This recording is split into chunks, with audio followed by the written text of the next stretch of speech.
The question is, which of the following Constitution Amendment Act made necessary provision for the implementation of GST, Goods and Services Tax Regime? कौन से amendment act से GST को implement किया गया था? The answer is 101st amendment act. 1 जुलाई 2017 को GST implement किया गया था by 101st amendment act. Next question is, which constitution amendment act reduce the voting age from 21 years to 18 years? पहले जो वोटिंग एज थी वो 21 ईयर्स थी, फिर उसको घटा के 18 ईयर्स कर दी गई थी। तो किस अमेंडमेंट एक्ट से एज जो है ये रिड्यूस की गई थी? The answer is C, 61st amendment act. 61st amendment act 1989 में हुआ था, जिससे जो वोटिंग एज है इसको रिड्यूस किया गया था फ्रॉम 21 टू 18। इस अमेंडमेंट एक्ट से आर्टिकल 326 को चेंज किया गया था। आर्टिकल 326 जो है वो related to elections of Lok Sabha and state assemblies से रिलेटेड है ये आर्टिकल। नेक्स्ट क्वेश्चन है, given below are two statements, one is labeled as assertion and the other as reason. Assertion: the Council of Ministers in India is collectively responsible to both Lok Sabha and Rajya Sabha. Reason: members of both Lok Sabha and Rajya Sabha are eligible to become ministers in union government. Assertion ये कह रहा है कि जो council of ministers होते हैं वो collectively responsible होते हैं लोकसभा को भी और राज्यसभा को भी। और रीज़न ये है कि जो मेंबर्स हैं बोथ लोकसभा और राज्यसभा दोनों ही एलिजिबल होते हैं यूनियन गवर्नमेंट में मिनिस्टर बनने के लिए।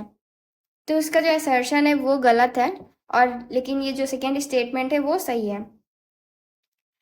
राज्यसभा और लोकसभा दोनों से ही यूनियन गवर्नमेंट में मिनिस्टर बन सकते हैं, लेकिन जो काउंसिल ऑफ मिनिस्टर्स होते हैं वो कलेक्टिवली रिस्पॉन्सिबल दोनों हाउसेस के लिए नहीं होते, they are collectively responsible only for Lok Sabha.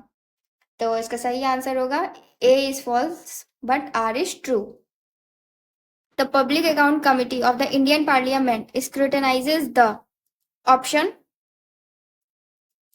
report of Comptroller and Auditor General, Consolidated Fund of India, Public Account of India या फिर Contingency Fund of India। इसका करेक्ट आंसर होगा report of controller and auditor general. जो CAG की report होती है उसको scrutinise करने का काम होता है पब्लिक अकाउंट कमिटी का। पब्लिक अकाउंट कमिटी को इंट्रोड्यूस किया गया था 1921 में by the government of India act 1919, जिसे मॉन्टफोर्ड रिफॉर्म्स भी कहा जाता है। Public account committee स्क्रूटनाइजेस the appropriation and finance account of government of India and reports of CAG. जो पब्लिक अकाउंट कमिटी है वो गवर्नमेंट के अप्रोप्रिएशन ऑफ फाइनेंस अकाउंट को स्क्रूटनाइज करती है और कैग की रिपोर्ट्स को भी स्क्रूटनाइज करती है। कैग जो है वो अपनी 3 रिपोर्ट प्रेसिडेंट को सबमिट करता है: audit report on appropriation account, audit report on finance account, audit report on public undertakings. फिर ये तीनों रिपोर्ट्स को जो प्रेसिडेंट हैं वो पार्लियामेंट के सामने प्रेजेंट करते हैं। पब्लिक अकाउंट कमिटी में टोटल 22 मेंबर्स होते हैं, 15 लोकसभा से होते हैं और 7 फ्रॉम राज्यसभा। और जो चेयरमैन होते हैं पब्लिक अकाउंट कमिटी के उनको लोकसभा स्पीकर के द्वारा अपॉइंट किया जाता है। अगला क्वेश्चन है, the functions of the state public service commissions of Uttar Pradesh can be extended by. जो स्टेट पब्लिक सर्विस कमीशन होगा उत्तर प्रदेश का, उसके जो फंक्शंस हैं उनको किसके द्वारा एक्सटेंड किया जा सकता है? Option: prime minister, union minister of personnel public grievances and pensions, president या फिर उत्तर प्रदेश स्टेट लेजिस्लेचर। तो इसका करेक्ट आंसर होगा D, Uttar Pradesh state legislature. किसी भी स्टेट पब्लिक सर्विस कमीशन के अगर फंक्शंस हैं तो वो उस स्टेट का जो भी लेजिस्लेचर होगा, स्टेट लेजिस्लेचर, उसके द्वारा उसके फंक्शंस को एक्सटेंड किया जा सकता है। नेक्स्ट क्वेश्चन है, 0R in the working of the Indian parliament means. 0R का क्या मतलब है? पार्लियामेंट की वर्किंग में 0R कुछ होता है तो उसका क्या मतलब होता है? The first hour of the session को 0R कहते हैं, when the privilege motion are accepted। Third option है आर बिफोर क्वेश्चन आर, या फोर्थ ऑप्शन है the time immediately following the question hour. तो इसका करेक्ट आंसर होगा the time immediately following the question hour. Zero hour का मतलब वो होता है कि जो क्वेश्चन आर होता है उसके बाद का जो समय होता है वो होता है जीरो आर।